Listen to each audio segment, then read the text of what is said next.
Мынакей Москвада дагы кыргыздар ойгонду.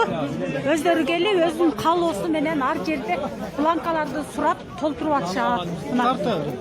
Москвалыктар, мигранттар, Садыр Жапаровдун колдоочулары барган сайын көбөйүп, өздөрүнүн жүрөгүнөн келип, анантип кошулуп, кол коюп, номер телефондорун берип жазылып атышат.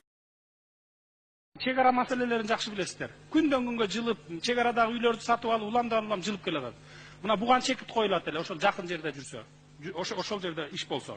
Жана Россияга, Казакстанга кеткен 1 миллион кыргыз бар экен да. Ошонун 600-700 миңи мына депутат Жураев айтты, түштүк тараптан болот деп. Ошонун бардыгы кайта келип ошо түштүк отурат эле. Себеби улам чегаралар жылып отуруп, башка улуттагы адамдар келип, бүгүнкү күндө 30% түштүктүн немесин түзүп атат да. Эртең 50% түзөт, бірсі күні 60% түзөт. Ошондо ким барып мына депутаттардан, түндүк түштүктүн депутаттары чыккылачы трибунага айткыла. Кимиң барып могу жер меники, могу эл меники, Сулайман тоо меники деп айта аласыңар? Айта албайсыңар. 20 жыл дебейин 15 алышыңар. Мен өткөндө президентке кат жөнөтсөм, кайра жооп жөнөткөн экен. Акча каражат жетпейт деп. Эгерде бүгүн 100 миллион доллар требовать эте турган болсо, мындан 15 жылдан кейін проблема башталганда миллиардтаган долларлар жардам бербей калат да. Бирок мен 20 жылдан кийинки ушу келечекти көрүп туруп айтып атам да, мына ушул сөзүмдү эстейсиздер.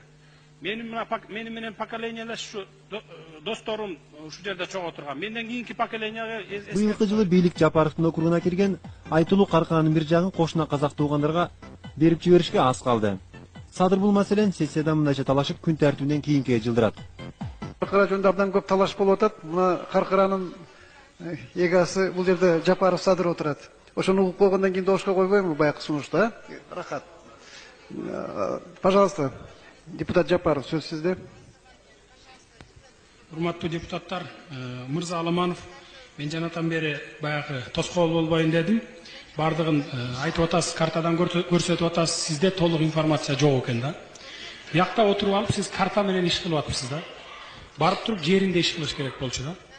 Биз өткөндө барып өз көзүбүз менен да көргөнбүз, илгерки чегараны дагы билебиз. Казактар чындыгында эле бер жакка кирип пост коюп алган да. Эмне үчүн анткен? Себеби биздики таможня кыштын күнү теле жолобойт аяка. Кар басып калат да, жол дагы ачылбайт. Аяк менен каттабай калат 2 ай 3 ай. Ошондон пайдаланып эрте жазда келип таможня салып баштаган. Салып куруп алган алар заңкыратып, мына могу ак жолдогудай кылып туруп. Биздин таможнянын кебетесин көрсөңүз тоок гана да кандай эмес. Ошондуктан условия жоктуктан бара албайт кыштын күнү биздин таможня. Мына биз жердин баарын ошентип алдырып ийгенбиз да. Биздин малчылар дагы сиз айтып аткан жанакы тоонун түптөрүнө бара албайт. Бер жакта эле жетет. Биздики аз союз тарагандан азайып кеткен да малчылар.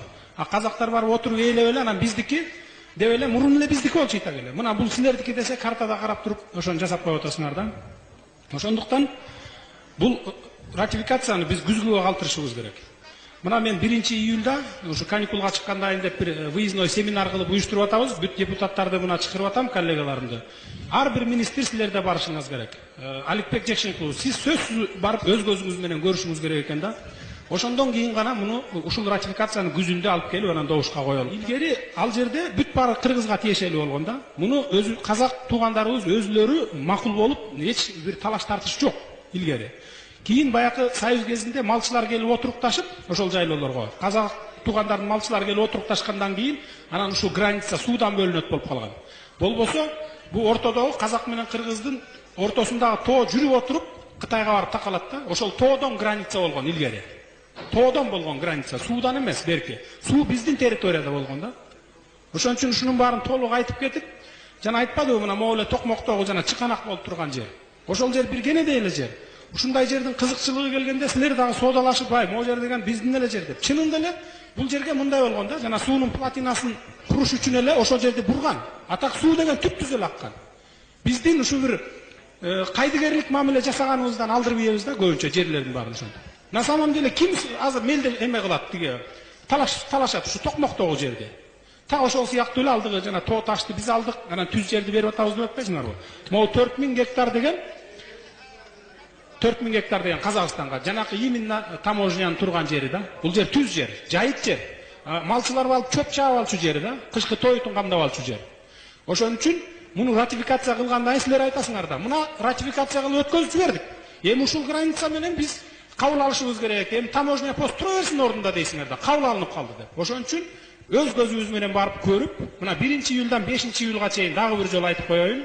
Официально мына сиздерди чакырып атам, барып ошол жерден көрүп келип, күзүндө анан кийин кабыл алалык. Ошондон көп өтпөй эле быйылкы жылдын июнь айында Жогорку Кеңештин депутаттарын атайын Каркырага чакырып, Каркыра манасы деген этнографиялык семинар өткөрүп, ар бир депутатты чек ара менен тааныштырып жүрдү. Бир да депутат өз округу үчүн же Кыргыз мамлекетинин 1 метр жери үчүн мынчалык күйүп жамаса керек эле деп эл дагы ыраазы болду. Семинарга депутаттар менен бирге Жогорку Кеңештин төрагасы Султанов да келип, Каркыра эч качан эч кимге берилбей тургандыгын айтып кетти. Могу Андижандан келген качкындар боюнча бир топ убакыт болуп кетти, маган 2 киши кайрылды эле ушул маселе боюнча. Биз дейт, паспортубузда өзбек деп жазылганы менен өзүбүз кыргызбыз дейт да. Ошондуктан бизди кайра өткөзүп бербегиле дешет. Урматтуу депутаттар, бул маселенин канчалык деңгээлде чындыгы бар мен азыр изилдеп атам. Материалдар даяр болгондо дагы алып чыгам. Ошондуктан биз жеке эле Өзбекстандагы эмес, дүйнө жүзүндөгү өз өлкөбүзгө келебиз деген этнический кыргыздарга шарт түзүп беришибиз керек. Эгерде биз аларга кайдыгер мамиле жасай турган болсок, эртең бизди тарых кечирбейт. Алар келсе бизден папка талашпайт. Алар тескерисинче ушу биздин экономикабызга салым кошот.